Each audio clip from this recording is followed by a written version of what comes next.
前几日，特朗普参加了北卡罗来纳州的共和党代表大会，在会上，这位前任总统再次施展了满嘴跑火车的功能，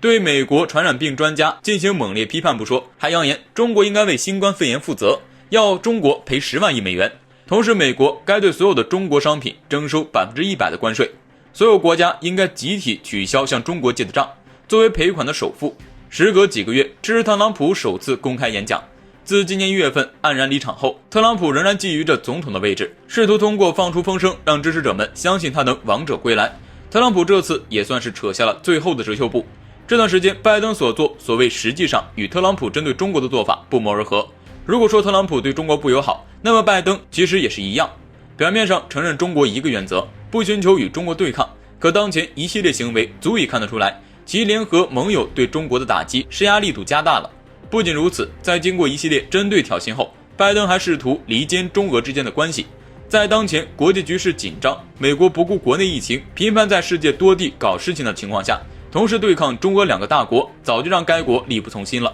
权衡之下，美国选择缓和与俄罗斯的关系，如果能够拉拢俄罗斯对付中国，也将是一举两得。在这点上，外界心知肚明，如若不然，根本不会想着缓和与俄罗斯之间的关系。早在拜登上台不久后，其就再度挑起乌克兰问题，试图利用乌克兰对付俄罗斯。从这个角度来看，拜登本就不是真心要缓和美俄之间的关系。不得不说，为了遏制中国，美国把能想到的都想到了，现在竟然还会为了对付中国向俄罗斯低头。看来现在的中国在美国眼里可谓是非常重要，这么害怕中国有一天会替代美国在国际上的地位和影响力。但是普京真的会上这个当吗？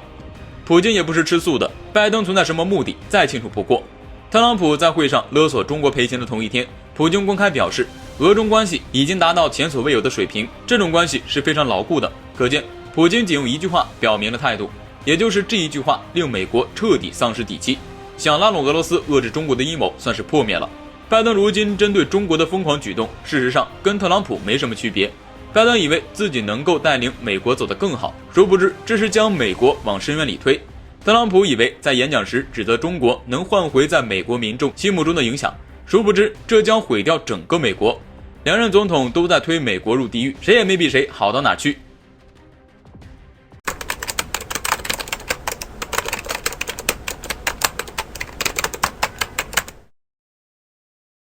在6月6号，一架美国夏威夷空中国民兵的 C-17战略运输机降落台湾松山机场。美国以提供疫苗为名开展这次行动，但是机上并没有承诺的74万疫苗，反倒搭载着3名联邦参议员。而且美国的里根号航母打击群在台东部太平洋近海海域戒备，可见其军事目的十分明确。美军的目的就是试探我们的底线，如果大陆反应平淡，他们则得寸进尺；如果我们反应激烈，美国也有很大撤退空间。在中美博弈的背景下，美国国内认为台海牌是目前最有效的一张王牌。美国学者戴森曾经指出，美国不断在台海问题上冒险，其实就是将他们作为赌注，而且是没有成本的赌注。即使美国赌输了，那受伤害最大的也是台岛民众，不会蔓延到美国本土。确实如此，虽然美国多次展现援台姿势，但从未明确承诺一旦台海冲突，美军定会介入，所以美国随时都可能在引爆冲突后悄然撤退。正是这样没有成本的赌注，让美国肆无忌惮。而在美军首次抵台后，民间情绪也非常激烈，并指责解放军为何没有相应的行动反击。其实，在美军机抵台前夕，中美在台海北口激烈交锋，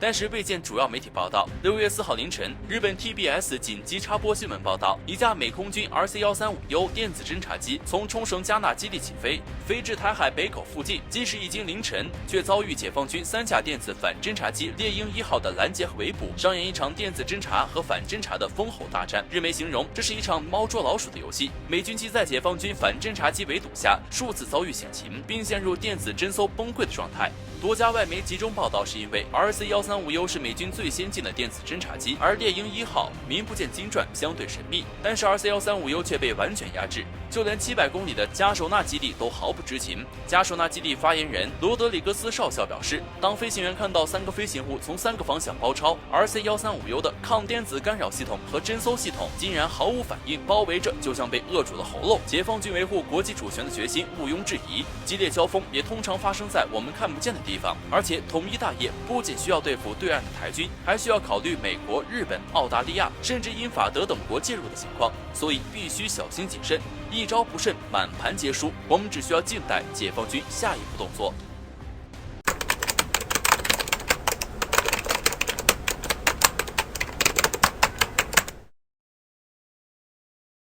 近日，3名美国参议员乘坐美军战机抵达台海进行访问，对外释放出危险信号。外界都清楚，一般情况下，访问都是乘坐的民航飞机或者是行政飞机，现在乘坐战略机型，所以说明此次美访台没那么简单。当然，尽管美国是打着就提供新冠疫苗理由访台的，但如果美国方面真的有诚意的话，此次就应该带着疫苗直接来，而不是口头上说说而已。很明显，这不过是个借口。难不成真如外界所说，是在试探中国的底线，在擦枪走火的边缘疯狂试探，并以这种方式表现对台分裂分子的支持？在中美关系本就日益紧张的情况下，美国接连挑衅，甚至如此次这般侵犯国家主权。外交部发言人汪文斌声称，美国会有关议员访问台并会见该地区的领导人的行为，严重违反了一个中国原则和中美3个联合公报的规定。中方对此坚决反对，以及向美国方面提出严正交涉。此外，就美国干涉台海问题，向台分裂分子释放错误信号，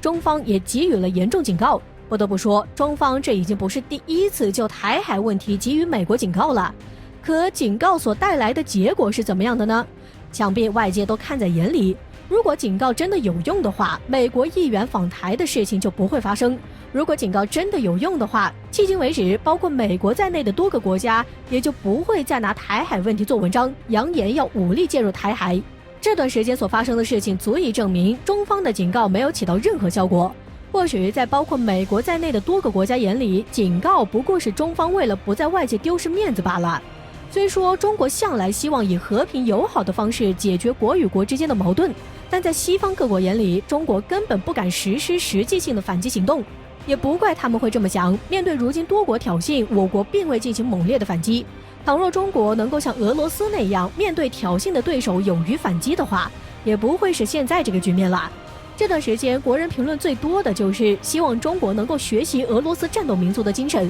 用实际行动给出威慑。